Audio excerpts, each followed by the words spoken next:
Today on the Bandwidth Says podcast, I changed between more microphones than I have ever changed between on any episode in the past of this podcast. Then I do a deep dive on an Excel spreadsheet, and if that doesn't sell you on watching and listening to this entire episode, you are a coward. Do not be a coward, and you are not a coward, so go ahead and stick around. Where are we going to start today's episode? We are going to start with what I have been testing, and I am going to say the thing. You have been listening to it! And why did that sound so desperate? Just completely misery-stricken, like I was about to burst out in tears. I am on the Sennheiser MKH416 P48U. Yes. And then I am running into the Rodecaster Pro 2 Revelation Preamp Aphex Processing Mixing Device. You may be amazed that I said Rodecaster Pro 2 without ending it with a question mark, which is how I have always said that in the past. The Rodecaster Pro 2? And the reason that I was able to accomplish this monumental task, I realized it's written right in front of me on the mixer. So as confused as I am by the naming scheme of Rode, I'll never mispronounce this one again. I'll never say Rodecaster Pro 2. I'm Ron Burgundy. I didn't know if I had the censor button up, so I'm not gonna do a Ron Burgundy impression. Anyway, the processing that I am doing, which I do have engaged, let me do a quick A/B. This is how the microphone sounds without processing. This is how it sounds with the processing. This is how it sounds without the processing. This is how it sounds with the processing. What am I doing with the processing? I have a high-pass filter. I have a de-esser, which this microphone really benefits from. I am bypassing the noise gate. I'll discuss that in a second. Then we have a compressor. I hit the compressor way too hard last week, so I have rolled it back a little bit. Then we have an EQ with a slight mid-cut. Let's actually go ahead and turn that off if we can. There we go. The EQ is off. You can hear the mids just get a little bit more congested. I actually kind of want the EQ back on. We're going to turn that back on because I like that. Just a 1.5 dB cut at 1.8 kilohertz. No, 365 hertz. Way off. Samsonite. I was way off. And the Aural Exciter and Big Bottom are off, and we are not panning. Why am I bypassing the noise gate? Why am I bypassing the noise gate? I have never once been able to get an analog noise gate or a noise gate that's burned into a recording to sound correct. I always set it up and I scratch the desk, it opens up and the noise floor just comes roaring right back. I click my tongue, noise gate opens up, noise floor comes roaring right back. This is no different. I have not been able to fine-tune it yet. And I didn't like how it sounded last week, so I've just bypassed it. And if I need to do a noise gate, I'll do it in post. I'll use the FabFilter Pro G3. I think that's the one that I'm using, or Pro G2. I don't know. Whatever the FabFilter gate that I use is, because I have that set up and dialed in exactly how I want it. It's not obvious. It doesn't open and close when I don't want it to, but it also doesn't cut off my words, which is another extremely common issue with noise gates. I hate that.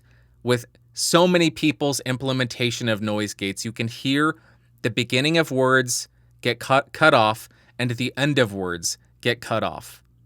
Very unnatural sound, so I have bypassed that. As far as last week's processing, I was correct. Terrible.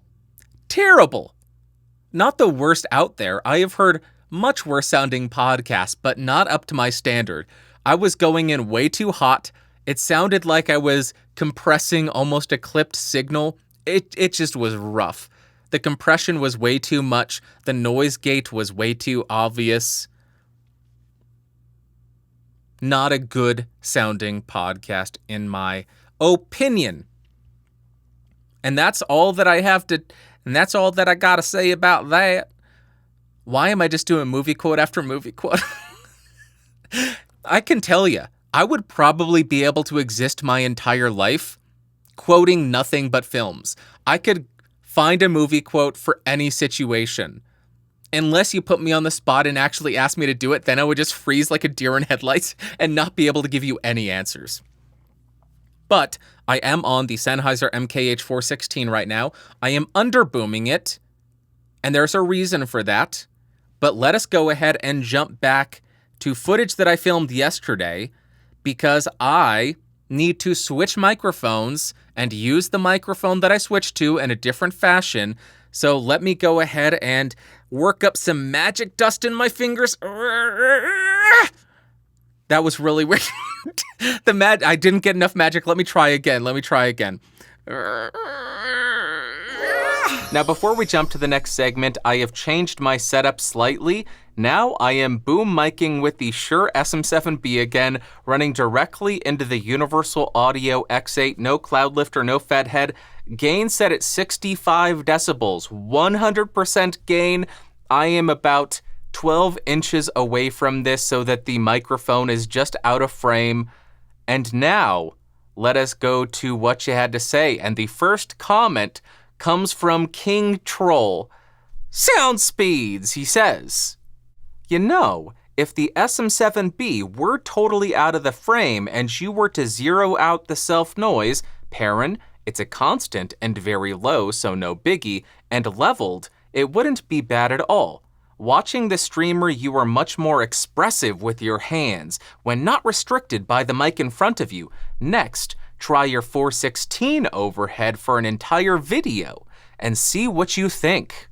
Alan, thank you very much for the comment. You are a terrible influence, and that is why I am on the Shure SM7B boom micing myself 12 inches away as my air conditioner turns on. Really good for this experiment, but I will have used isotope voice to noise.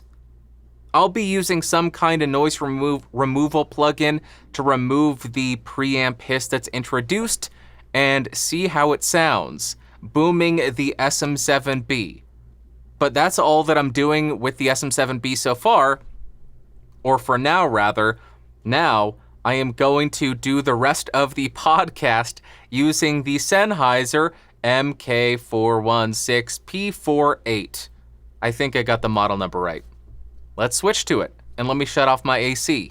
And now, as per Alan's request, I am overhead booming with the MKH416.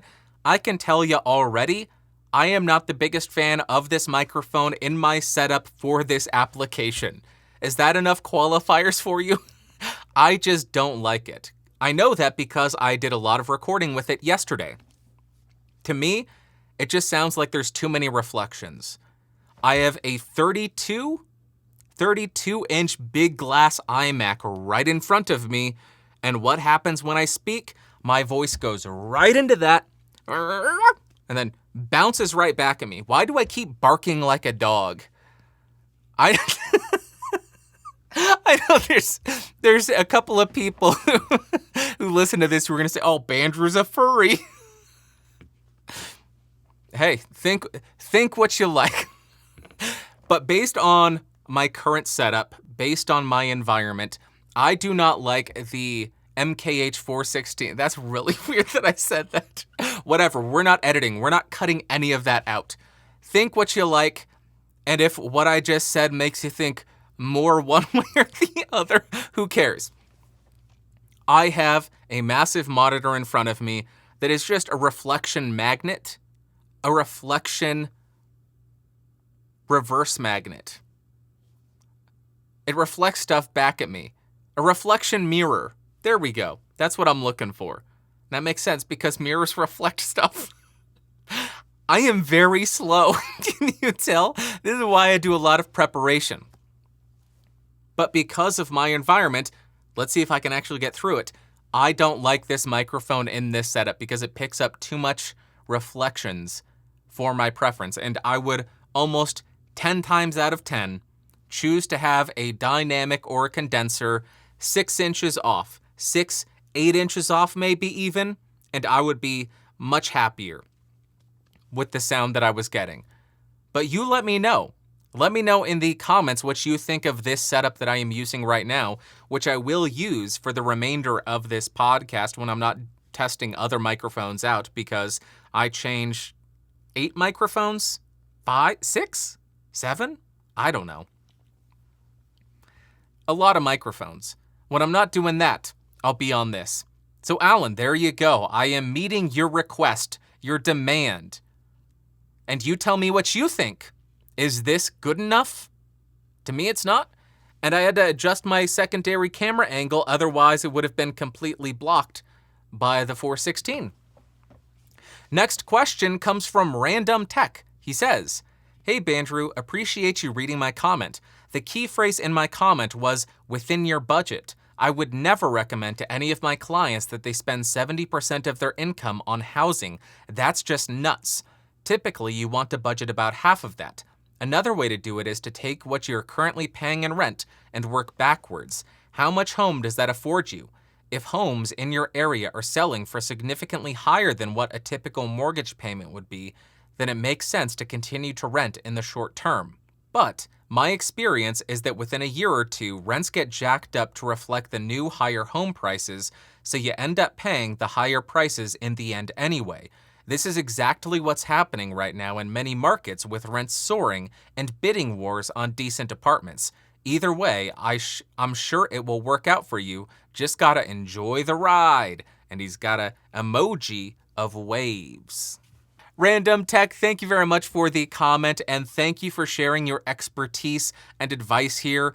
I think you are exactly right with your advice, not going above 35% or having that be the goal that you're shooting for, 35% of your income going to your mortgage, and rental prices skyrocketing. Now, why am I agreeing with that? Because my rental price just skyrocketed 30%. New York City! So I am agreeing with you because from firsthand experience, I can see and I can know, and my bank account can know that rents are skyrocketing and becoming unreasonably expensive because, oh, we can assure you that it's just meeting the current market price for rental. This is what it's supposed to be. 30% increase? Why not? I'm fine. Who cares, man? Who cares? It's just 30% more. 30% increase in your housing price? No big deal. But anyway, I don't think that currently I could get anywhere near 35% of my income for housing in terms of a mortgage. I think at the bare minimum, I would be at 50%, but more realistically about 60% in my current market. Somebody else asked me where I got the 70% figure that I mentioned last week, because that seems absurd. 70% of your net income going to housing? They said they could buy a mansion or a massive, almost $1 million home, $750,000 home or something, where they're at, and it would be way too much home for them. Maybe for you that's the case. Here, that's not the case. Here, that is not the case, and I am calculating 75% not on my gross income, meaning what my salary actually is. I am basing it on my take-home pay. So it's gross income minus taxes, minus retirement, and minus insurance. To me, those are all non-negotiable. I obviously can't just stop paying taxes. I don't think that I should stop contributing to retirement because that is essential saving. And insurance, I'm not going to cut that out. So those three are always going to come out of my paycheck, and I am basing 75% on my take-home following that. So now we have Excel. I have Excel. I did a bunch of stuff, and let's go ahead and Alright, you know things are about to get serious because I am now screen capturing, and what I am screen capturing is Microsoft Excel. If you are just listening to this show, I implore you, go to bandrewsays.com or go to youtube.com and search BSP-312 and watch this, because you need to behold the glory that is my Excel spreadsheet. In reality, it's hideous. There is no formatting. It is just a quick down and dirty calculation sheet so we can get to some figures. The first line item on our spreadsheet is gross income. We are assuming a gross income of $71,500. This is based on an article by Intuit, where they say the average annual income for a bachelor's degree holder is $65,000, and the average annual income for somebody with a master's degree is $78,000. Split the difference, we get $71,500. That is the gross income for this example. The next line item is insurance, and I actually calculated how much my insurance costs me every paycheck. 7%. I lose 7% of my income every paycheck to insurance. For this person earning $71,500, that comes to $5,000. Our new annual take-home is $66,500 dues. Then we get to retirement. This would be 401k, retirement savings, anything like that. For this, I'm assuming a 12.5% savings rate. This is based on Investopedia. In an article, they say 10 to 15%, or if you get older, or as you get older, not if, everybody will get older, there's no question about it. But as you get older, as you get closer to retirement, bump it up to 20 or around there. For this individual, that's $8,300, decreases our take home to $58,000 a year. Then, everybody's favorite part, taxes. I calculated how much my taxes are. It comes to about 25% between federal, state, Social Security, Medicare, all of that. 25% taxes. This would be $14,500, which means our annual take-home pay is actually $43,637 after insurance, retirement savings, and the lovely taxes. Certainly doesn't seem like as much as you thought you'd be getting if you got a contract saying, we're going to pay you $72,000. Then you end up with $43,000 instead. Where'd the money go? I don't know. But with this information, we can calculate our monthly take-home pay by dividing it by 12. So our monthly take-home pay would be about $3,600. And with this final figure, we can calculate what kind of mortgage we're able to afford. If we wanted to stick by that old rule of 25% of your take-home pay goes to housing, we would need to find a mortgage that has a monthly payment of $910. That seems like a good payment. I'd be happy to pay that much. But with the interest rates where they are, I didn't address this yet, they are now at 6.3%. 6.3% for a 30-year fixed-rate mortgage. So if you want to pay $910 a month, you would need to buy a home that costs $126,500. Good luck. Good luck finding any home at that price. Even the crack houses don't go for that little here. That's insane, seeing that figure. If we want to jump up to 35% of our take-home pay, about $1,300, $1,272 a month. That would be a $200,000 home. Good luck finding a home without bullet holes for $210,000. So what if we wanted to get risky, super risky, and jump up to 50% of our take-home pay going to housing? That would mean every month our cost would be $1,800. And what kind of home price could we afford with that? That would be a $310,000 home. That seems reasonable. A $300,000 home? That seems reasonable. That's common. Not. The condo that I was looking at a couple of years ago, 2016, 2017, 2018, it was $200,000 then. In Zillow, I know Zillow's not the best place to get home values for, but Zillow lists it at $350,000 for a 2-bedroom condo. So all of a sudden, $310,000, you might be wanting to get risky, but there's nothing that you're able to buy for that price. So what if we jump up to 70%, that super duper risky number that I was talking about last week, the number that Random Tech, a realtor, would never advocate for anybody. He would advocate for 35%, which I think sounds reasonable. But at 70%, we're paying $2,500 a month. That would buy us a $457,000 home. Now for me, when I see a home approaching $500,000, I start thinking, wow, must be nice to be rich. I would enjoy having those 8 bedrooms, 1.5 baths, infinity pool, and servants. Nope. This is reasonable here. There are plenty of homes. If you want a 3 to 4 bedroom home in a decent part of town, you are absolutely looking at $400,000 to $450,000. And the thing that makes this difficult for me to swallow is I live in one of the poorer states in the country, and the average income of my city is well below this average of $71,500. You would be an all-star earning that much money in this city. And at $71,500, you're still only able to afford, if you want to be conservative, a $200,000 home, and those just don't exist.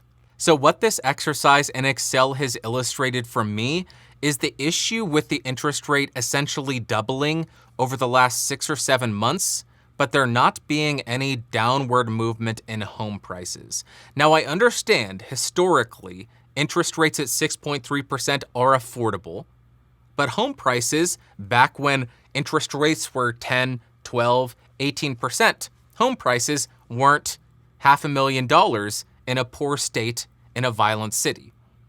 So interest rates have doubled, and there hasn't been any downward movement in home prices. The home prices are still inflated. But why did the home prices become inflated? Because there was high demand. But why was there high demand? Money was cheap. You could borrow a whole heckin' ton of money for very little interest. 3%, 30-year fixed. Oh yeah, I can afford a $450,000 home. But now that interest rates have doubled, you would need to see some kind of decrease in demand, which we have been seeing, and with the decrease in demand, prices, home prices, would need to drop as well to meet that supply-demand curve. But that has not happened yet. So currently, home prices are still where they were when interest rates were 3%, and that demand was inflated because money was so darn cheap. They haven't come down as the interest rates have doubled. So that is the issue that we are in, or at least as I see it, as a non-mortgage person, as a non-realtor, as a non-real estate expert. That is what my analysis shows me. So once home prices start to come down, I'm not saying values. I know Dave Ramsey really harps on home values aren't decreasing. Home prices are, though. So once home prices start to come down to reality for a poor state, a violent city, where the average income is probably around $50,000, you can't have $500,000 homes. You can barely have $300,000 homes, but the vast majority of the market is $300,000 to $450,000, $500,000. Really $350,000 to $500,000. So that's my analysis. Really fun to look into this. I hope that was interesting to all of you. And to answer, I can't remember who asked it. That's how I got to the 70% figure.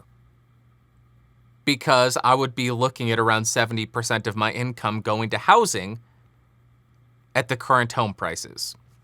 There you go. Alrighty. Let's jump back to the other recording. I don't know what I'm talking about. Let's just do more of the podcast, I guess. How about that? When you first started listening to the Bandrew Says podcast, did you in your wildest dreams imagine that you would one day witness me do a deep dive on an Excel spreadsheet? Ever, in your wildest dreams, did you imagine that? If your answer is no, I don't know what you're smoking, because that is exactly what you should have been expecting from this podcast. That is exactly what this podcast exists for. Stuff so ridiculous that we do deep dives on Excel on an audio podcast, that is stupid. This is absolutely ridiculous. That's what this show is about. Ridiculousness. Wait a second, that's what Rob Dyrdek's show's about. Ridiculousness. Trademark. Copyright. Next, we have a comment from Nathan, and he says, I am pretty sure you can buy a house tomorrow if you just sell all of your microphones. Nathan, you should be feeling very lucky right about now, because I just have not gotten around to installing all of my crowd booing sound effects onto the soundboard of the Rodecaster Pro 2. Otherwise, I would be having you booed by tens of millions of people right about now. That is unacceptable behavior, unacceptable thinking. That is a thought crime. Now I understand why 1984 was written. It wasn't a cautionary tale, it was a guidebook. And look out, I'm coming for you for that thought crime. That is unacceptable. What would ever make you think that it's okay to recommend, oh, you want to own property, just sell all your microphones? Unacceptable, ridiculous, dare I say, blasphemous? I don't know if I go that far. On the verge of blasphemous. For shame, Nathan, for shame. You're probably right, but for shame. Next, we have a comment from Sir Realist. He says, we all need to spam Alan with the Wilhelm scream. He hates that too. Sir Realist, thank you so much for your comment. Thank you so much for your suggestion. Nathan, take note of what Sir Realist has done. This is proper thinking. This is the antithesis of a thought crime. This is proper thought. This is celebrated thought. This is statist thought. This is beautiful, beautiful, authoritarian leadership. Force Alan to succumb to the Wilhelm scream. Make him listen to the sound effect that he hates more than anything else in the world. And maybe one day, Alan will feel the pain that I have been forced to feel when he sent me a 16 gigabyte, 64-bit floating point, 1500 kilohertz sample rate, 20-second wave file. You're the worst, Alan, and I hope that was painful for you. I hated that too.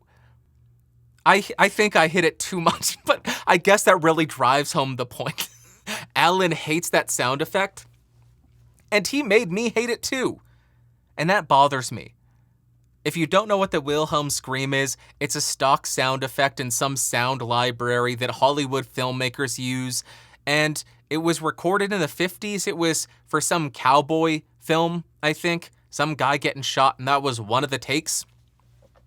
And it really became prominent, I think, when people noticed it in Star Wars. One of the stormtroopers gets shot, and then he falls off the bridge that was retracted. This is A New Hope. And when he's falling into the chasm, he does the Wilhelm scream. But now sound editors seem to use it as what they call an inside joke, an Easter egg. But the way that Alan described it and the way that ruined it for me is, what is the purpose of a film? Storytelling or immersive storytelling more directly? And what does the Wilhelm scream do? Automatically takes you out of whatever story you're watching. And once he pointed that out, yeah, it kind of sucks. And whenever I hear it, I'm kind of annoyed. So go ahead and send Alan questions, because he accepts questions, I think. Go ahead and send him questions, and then make sure to end it with the Wilhelm scream. Or just drop it right in the middle somewhere, just to mess with him, so he can check the end and see, oh, good, there's no Wilhelm scream, but then you get him right in the middle. Right in the middle. All right. I'll give you one more. Okay, that's enough soundboard. I am sorry. I annoyed myself. Next, we have a question from Kraken, and he said, Kraken Jux, and he says, would you say that the preamps of this recorder are good enough to make it a portable VO recorder? I know that it's overkill for that use, but still.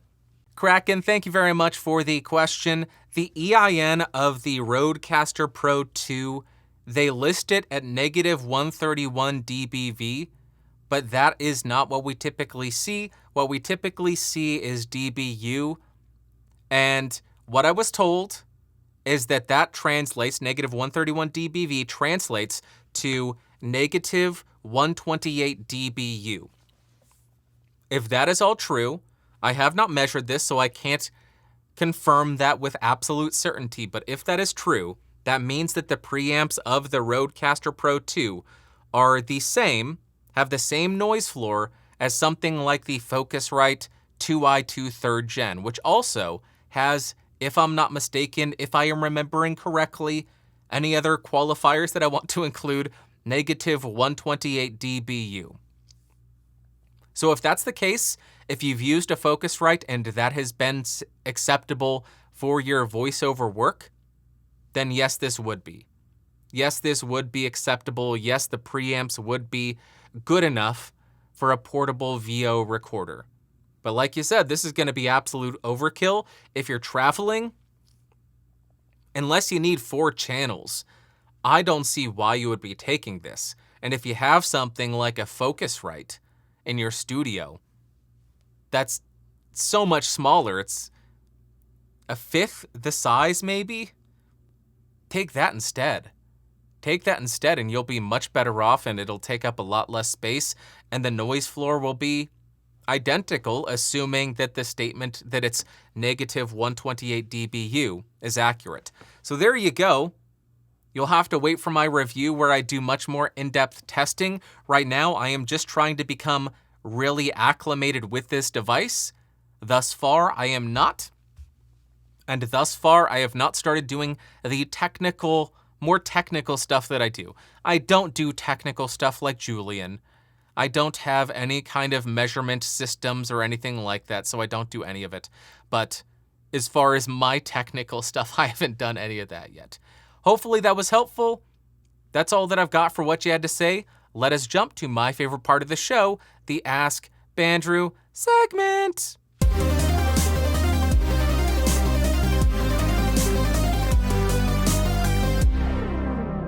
Welcome back to the Ask Bandrew segment, the segment where you ask Bandrew, who is me, questions that I will try to answer poorly, but answer them nonetheless. So if you have questions that you want me to attempt to answer, go to askbandrew.com, askbandrew.com, askbandrew.com, and there are instructions on how to send in audio, video, and text-based questions. I do prefer audio and video. Sub 1 minute really helps the show keep on moving, but we still get to hear how you sound on your audio equipment. Super helpful, super fun, super fun. Because then you don't have to listen to me try to speak. Let us jump to the first question from an unnamed individual. Take it away, unnamed individual. Hey, Bandrew. I have a question regarding the Shure SM57 and RF interference. So my microphone is run through a Mogami XLR cable into the Moto M4 audio interface. So in theory, it should have a very clean signal. But I have a small issue with it, where if I point it close to my PC, it will start to pick up some sort of buzzing noise, subtle clicking. And if I move it away, such as point it like to the other end of my room, all of the noise goes away and have a very clean signal. I was wondering if this happens with any other mics that you have, or if my SM57 in particular has an issue dealing with RF interference, and if there are any microphones that you would recommend as an upgrade from a Shure SM57 that would do a great job at handling RF interference. Thank you, and please keep up the podcast. Thank you very much for the voice submission, unnamed person. I really do appreciate it. To restate the question, you have a Shure SM57 which you're running over a Mogami cable into a Motu M4, and you are experiencing RF interference when you point the microphone towards your PC. Is your microphone broken? No. Your microphone is not broken, and I will demonstrate that shortly. First thing I want to address is the cable that you're using. You're using a Mogami, which does do a very good job at rejecting electromagnetic interference, EMI, or radio frequency interference, RFI. The cable does not eliminate your microphone's ability or predilection to picking up EMI and RFI. The microphone is still going to be susceptible to that. But it is really important that you continue to use that well-shielded Mogami cable because that will eliminate that as a factor. That will ensure that the cable, the really long piece of metal, doesn't become an antenna for RFI, or if you unintentionally run the cable over a power supply or a power cable, it doesn't pick up any interference from that. And if I'm not mistaken, the Mogami cables, or the Mogami Gold in particular, they use star quad cables, which don't have 3 cables in them. They use 4 cables. It inverts the phase on the, I don't know. I'm not smart enough to understand the inner workings of all of that stuff. I should by now, but I don't. Give it another 100 iterations of me watching something on it, and then it'll finally be drilled into my head. So it's important to continue to use the well-shielded cable, but the well-shielded cable does not stop the microphone from being susceptible to that. So let me go ahead and point the Shure SM57 at my iMac.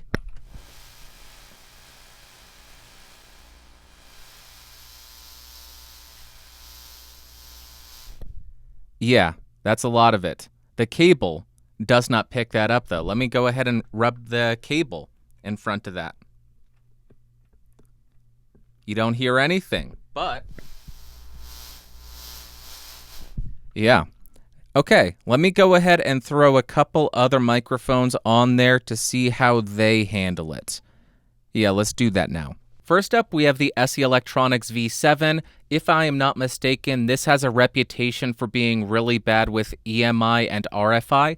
Let's find out.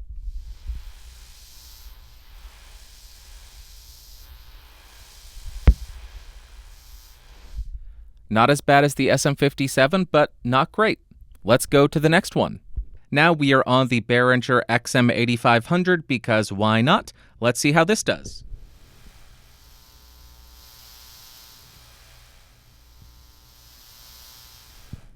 Yep, not that great as you would expect. Next one. All right, this is the Sennheiser E835. Let's see how this does.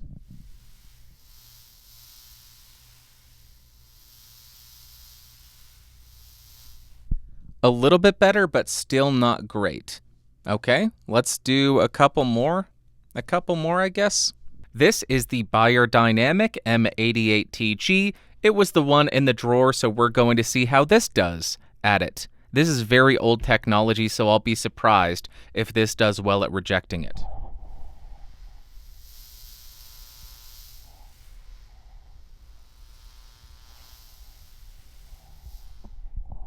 Yeah, it's fine. Not amazing, not terrible. And the last one we're going to do, and now we are on the Shure SM7B as my air conditioner just turns back on. The reason that I'm including this, Shure advertises this having a humbucking coil. I have never put that to the test because I don't ever have issues with EMI or RFI unless I'm using the old CAD U1, but I want to see if that is true, how the humbucking coil functions. So I am going to put this in the same spot.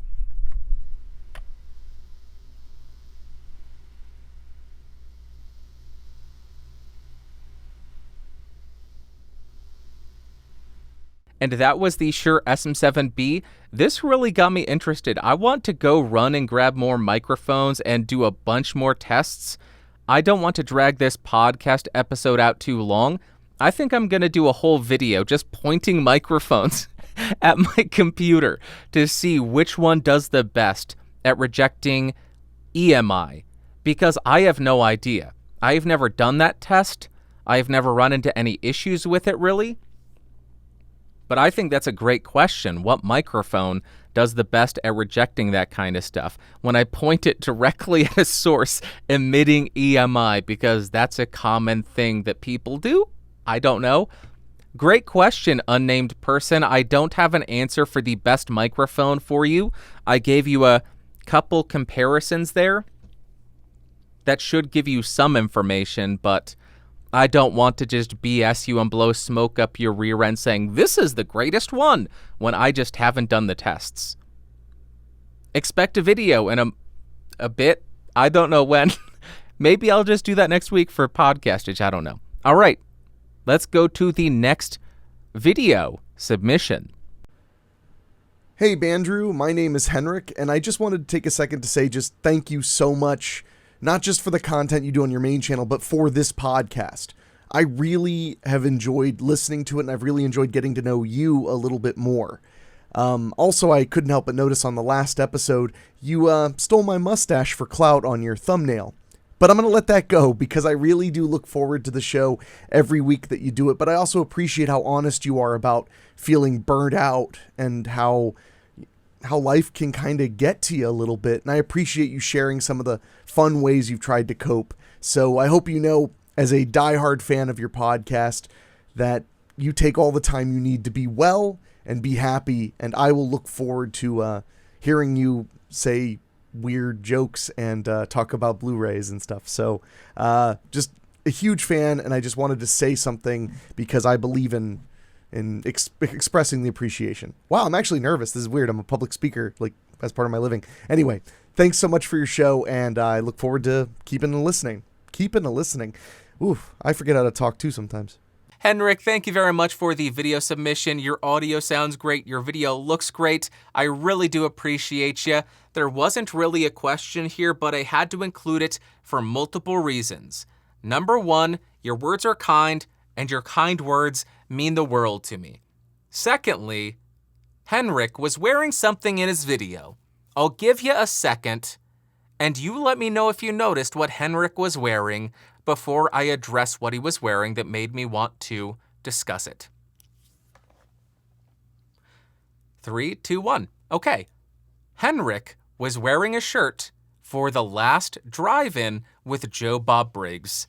If you are a part of the Podcastage Discord server, you will know that when Joe Bob Briggs is on, I will not shut the heck up about it.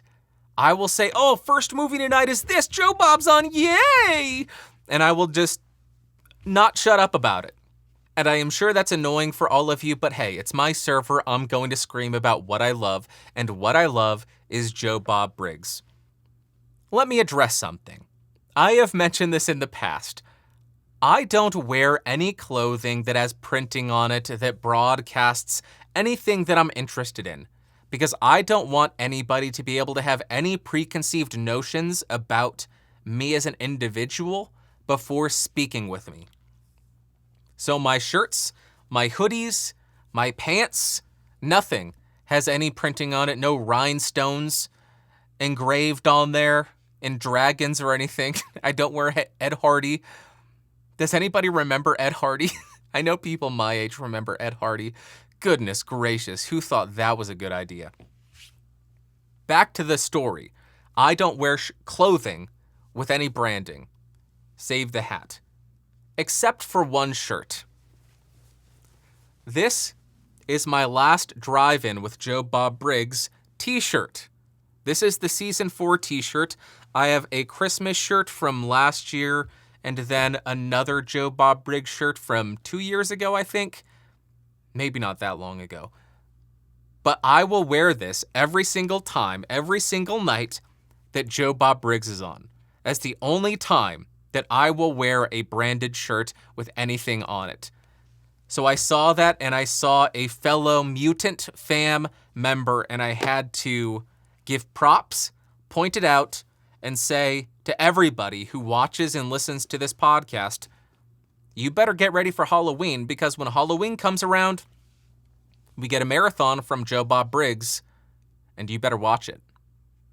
Shudder should be sponsoring me at this point. With the amount that I talk about Joe Bob Briggs, they ought to be paying me. But it's the only, it's legitimately the only show that I watch, modern show that I watch, and it's the only streaming service that I subscribe to. I guess I have Amazon Prime, but I just have that because I have Prime. It's the only video streaming service that I subscribe to intentionally. There you go. I just had to say that. Henrik, thank you so much for the video submission and the kind words, and for being a family member of the Mutant fam. Long live the Mutant fam. Long live Joe Bob Briggs. Next, we have a voice submission from Nico. Take it away, Nico. Hi Bandrew, it's Nico from France. First, I'd like to thank you for your answer in the episode 307. I'm really happy with my ID4. Thank you. Secondly, I'd like to know how you prepare an episode of your podcast, because it sounds really natural, not like you're reading some full sentences. So, do you only take little notes? Do you write questions, keywords? Thank you for your answer. And lastly, I've got a surprise for you. Please bring pizza pronto, please bring pizza pronto, please bring pizza pronto, please, please, please, please. Nico, thank you so much for the voice submission. That theme song is absolutely amazing. I absolutely love it. I think that needs to be a short on the Bandrew Says podcast channel. I don't know what visuals would go with it. It needs some kind of animated pizza gif, dancing about or something. But the thing that really makes me love that theme song even more is the synth choice as well as the synth line, because it reminds me of something very specific and I don't know why. What it reminds me of is the Teenaged Mutant Ninja Turtles. I don't know if that's a theme song from TMNT. I don't know, but it reminds me of it. And that is perfect, because what did the Ninja Turtles love? Pizza! They loved pizza. And the song is about pizza. And it makes me want to make a short of a dancing pizza. I should get a green screen, put on my pepperoni pizza onesie, and dance in front of it. Oh God, that would be horrifying. And then I need to start my Pizza Pronto pizza delivery service, although somebody already took the name, absolute scumbags. But I loved that, Nico. That was absolutely outstanding. You, good sir, are amazing. And I actually need to, give me 1 second. I need to learn how to say this. Fantastic in French. Fantastique. Fantastique, Nico. Fantastique, Nico. You are amazing, good sir. Now to answer the question, how do I prepare for my podcast? Because it sounds natural, like I am just speaking and not reading sentences. The reason it doesn't sound like I'm reading sentences or reading a script is because I am not reading sentences and I am not reading a script. But as far as how I prepare, I essentially write a script. I really do write in-depth show notes. I try to develop my entire thought process. I try to work through everything that I want to say. And although I don't sit here and read what I wrote down, it helps me internalize what I want to talk about, and that makes my ideas and my speech flow a lot more naturally. I am a very slow person. I'm not the dumbest person, but I don't think quickly on my feet. I don't have fancy footwork, anything, although I might have to, with that theme song, develop some kind of fancy footwork. But I don't have any ability to just riff on anything ever. I will sit here and think, what do I want to talk about next? And editing something like that is an absolute nightmare, because you end up with 5 minutes of silence as you're thinking, okay, well, if I'm discussing mortgage prices and then interest rates and then the housing prices and downward momentum, what do I discuss next? How does that correlate with this topic or that? It would take me a long time to formulate all my ideas there. So let me go ahead and read you exactly what I wrote for your submission. AB3-Nico.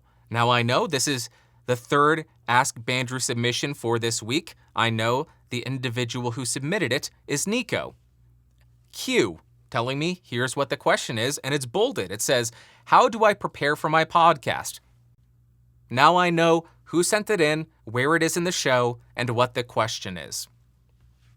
Here is what I wrote down while preparing. I write out my notes in full sentences. Let me try saying that again. I write out my notes in full sentences as though it was going to be read like a script. I do this because I am not the quickest person on my feet, and I like to formulate my thoughts and try to think through the points that I'm making before I start recording. So there you go. And I've also recorded 312 episodes of this podcast, 500, 600 reviews on, I think 500 reviews on the Podcasters channel. So once you get that much practice under your belt, you start to become a bit more natural at speaking on camera or on microphone. Speaking on microphone is not something that's natural. Let me tell you something else that I've done. I was not happy with how I was speaking on microphone for my podcast. I was forcing my voice. I was stumbling over every other word. Editing was hell. I wanted to be as good as I could at the first pass of recording. I only do one podcast a week, though. I think I just popped the microphone. That was amazing. I only do one podcast per week, though, so every year, I would get 52 chances to improve.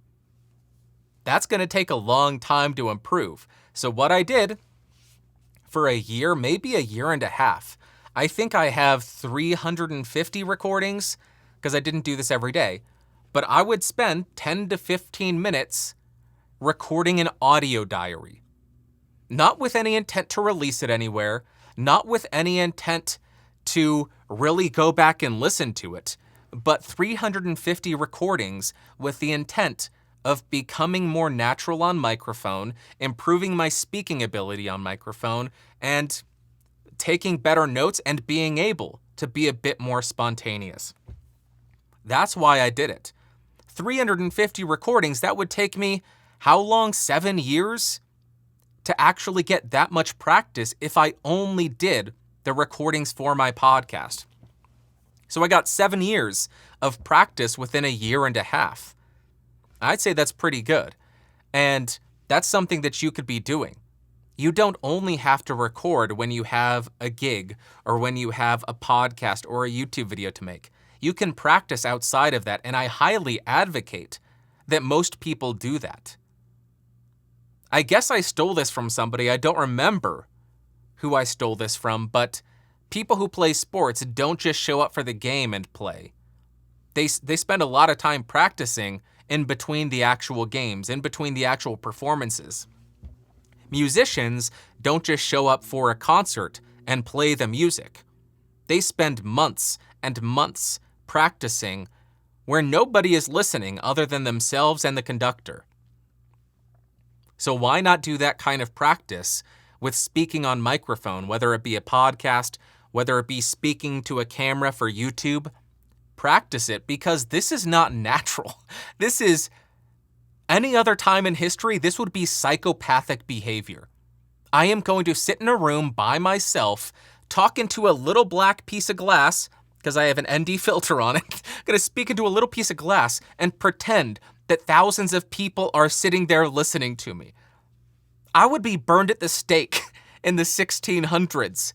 Oh, Bandrew, first off, what a weird name. Is that given to him by Satan? First strike, then he sits in a room and talks into the corner like a psychopath. Let's burn him. He's speaking to Satan, obviously. So it's not natural behavior. It's going to take time to become acclimated to it. It's going to take time to become proficient at it. So don't be down on yourself if you don't sound natural right off the bat, because I certainly didn't. I certainly didn't at all. I was terrible. So just practice. Write out notes. Write out all of your thoughts. And then try not to look at your entire outline. Try not to look at what you wrote down. Just look at the headline of what you're talking about. I knew, okay, the question is, how do I prepare for my podcast? But since I had written out all of my thoughts, I knew exactly what my points were going to be. If I ended up losing my train of thought, I could always look down, pause for 5 seconds, read it, and then go from there. So hopefully that was helpful, Nico, and thank you so much for that amazing rendition of, or not amazing rendition, amazing original performance of the new Please Bring Pizza Pronto theme song. Just outstanding. You, good sir, are a legend. Been a while since I've done that. All right, that is all that I have for what you had to say and Ask Bandrew. Now let's talk about the movies of the week. It's been a while since I've done this because somehow I end up having less time. My entire plan was I am going to adjust my production schedule so I can have more time to relax and have time off. The way I did it, I used to record Saturday, Sunday, Monday, and then do a little bit of testing over the rest of the week. Then I decided I'm just going to record 3 to 4 hours every single night, Monday, Tuesday, Wednesday, Thursday, Friday.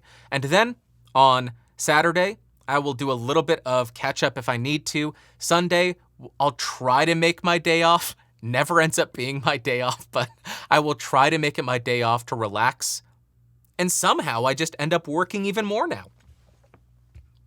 All of that to say, I have not been watching many movies, but I do have two. Oh my gosh, I have two. First movie of the week, the real movie of the week is Halloween 3, The Season of the Witch. Now, this may be based on hearsay. I may be completely off base here. I am pretty sure this is a hated movie in the Halloween series. On one hand, I kind of understand that. You have Halloween from 1978, absolute slasher classic, really great film. Halloween 2, Michael Myers comes back. You get to see the follow-up events to the attack on Laurie Strode. You get to see all of that.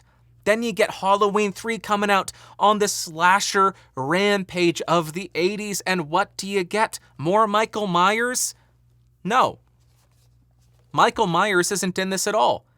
This is about a Halloween mask manufacturer who installs some kind of magic chip in the back of a mask that's the most popular mask in the entire country. And while the kids wear their mask and watch an advertisement on TV, the chip zaps them in the brain and turns their heads into snakes and bugs. And then the snakes slither out of the kids' masks and kill the parents. Really weird stuff. The thing that caught me the most off guard here. This is meta. This is a meta film. What do you mean, Bandrew? What do you mean it's meta? There's a security guard in here who ends up watching. I caught this because I was thinking, oh, cool. John Carpenter's the composer, and he's doing a redux. He's bringing back the original theme music, bringing back the original score just as an homage to Halloween 1. Then I noticed the security guard is watching Halloween on the television. So the film Halloween 3 exists in a universe where Halloween 1 was released as a film. It just clicked for me. That's exactly what Human Centipede 2 and 3 did. Human Centipede 2 and 3 were meta because those Human Centipede 2 exists in a world where Human Centipede 1 was released and the main character watches it. And that's what happened here. The movie wasn't bad, though. I kind of enjoyed it. But more than the movie, I enjoyed the concept. I enjoyed the concept not of the actual plotline, but the concept of turning the Halloween series into an annual anthology series where every Halloween a new horror film under the Halloween franchise name would come out. I love that idea. I understand why some people might not, but I like that idea, and I think it would be great if there was some kind of new franchise that did that. Think of it like Tales for the Crypt, but every Halloween you get a high-quality production of a horror film. I would love that. I would absolutely love that and support that. But it's not a bad movie. Interesting plot line, and worth a watch. I don't think it deserves the hate. If it does actually get that, I may be getting bad information. Maybe it's not hated. But from what I've heard, not necessarily liked by the Halloween Michael Myers fans. And I guess it's a pretty bold choice because this was in the 1980s, the beginning of the 1980s, and that's right at the height of the slasher film. And they have Michael Myers, one of the most legendary slashers. And then they say, yeah, let's not bring him back. Pretty bold choice. Unlike Friday the 13th, but Friday the 13th was started with the sole purpose of just capitalizing on the slasher genre. So, of course, they're just going to milk that for every penny that it's worth. And they did. How many of them are there? Are there 13 Friday the 13th? I do love Jason, though. He's great. And, yeah, that's it. Halloween 3, 1982. The second film. It's still in the packaging. Dawn of the Dead. Dawn of the Dead on Blu-ray. Dawn of the Dead on Blu-ray. Going once, going twice. That will be $175. That's what it used to cost to get Dawn of the Dead on Blu-ray. $150, $175. Why is that? Richard Rubinstein, the producer of Dawn of the Dead, has held up the rights for it in the US for 10 years, maybe? So you can't buy Dawn of the Dead, the original 1978 version, digitally, and you can't buy the Blu-ray. The Blu-ray is out of print and DVD out of print as well, I think. So the Blu-ray being out of print sells for $150, $175. Well, 2 years ago, maybe 2 years ago, Second Sight Films, a UK film distributor, announced they were doing a Dawn of the Dead Blu-ray release. So apparently they got the rights to it, and I finally got it. And no, I didn't pay $175. I couldn't buy it directly from Second Sight Films because they won't ship to the US. So I had to go through another means to get it. Now I have it, and as soon as I'm done recording and editing this podcast, I am going to go watch this and enjoy the heck out of it, because how else would somebody spend their Friday night? Meeting people? Going on dates? No, I spend my Friday nights recording podcasts and watching 1978 horror films. Does this have a 4K transfer? New 4K scan and restoration. That's how I spend my Fridays. Time well spent. And money well spent too. Because I don't have to go out and deal with crowds and pay exorbitant prices. I don't even want to know how much going out costs nowadays. So those are the two films. One is the actual film, another is just me excited to actually have this because I have not seen Dawn of the Dead in high def in quite some time. Okay, that is all that I have for this week's episode. I appreciate you coming by. I appreciate you listening. Now that you have heard an entire episode with the Sennheiser MK416 about 12 inches overhead pointed at my mouth, let me know what you think of it. Is this acceptable audio quality, or is this subpar garbage? Is there too many reflections? Is it too reverberant? Am I too distant sounding? Or is this acceptable? Because I will admit, I will give Alan Soundspeeds this much credit. It is nice being able to be the typical American speaking with my hands. I know people hate Americans because we're so loud. We're so obnoxious. We talk with our hands. They're so disrespectful when they travel across the world. Well, joke's on you. I've never been anywhere. So you can't say that about me. Suckers, I'm uncultured. Now, I think I do meet that stereotype. I am very uncultured. Maybe not uncultured, just untraveled. I did go to Mexico once. I think it was for an hour, and we went to Burger King. I don't know why. I don't know why. And it was hilarious. I don't know why I'm sharing this story. I was vegetarian at the time, and I had to order a Whopper without the meat. And they just thought I was a crazy person. And they were right. They were right. And then in the 90s, I went to Canada for a day for some folk festival, or a centennial or bicentennial of some city. I don't know. Just north of the U.S.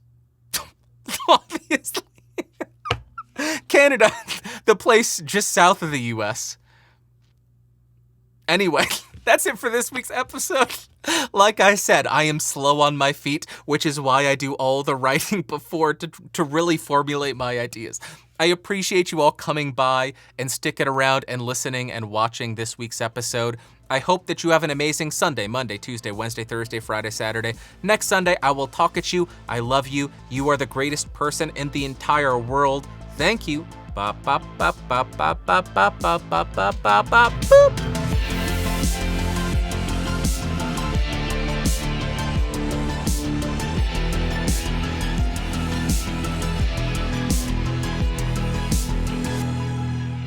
This has been a Geeks Rising production.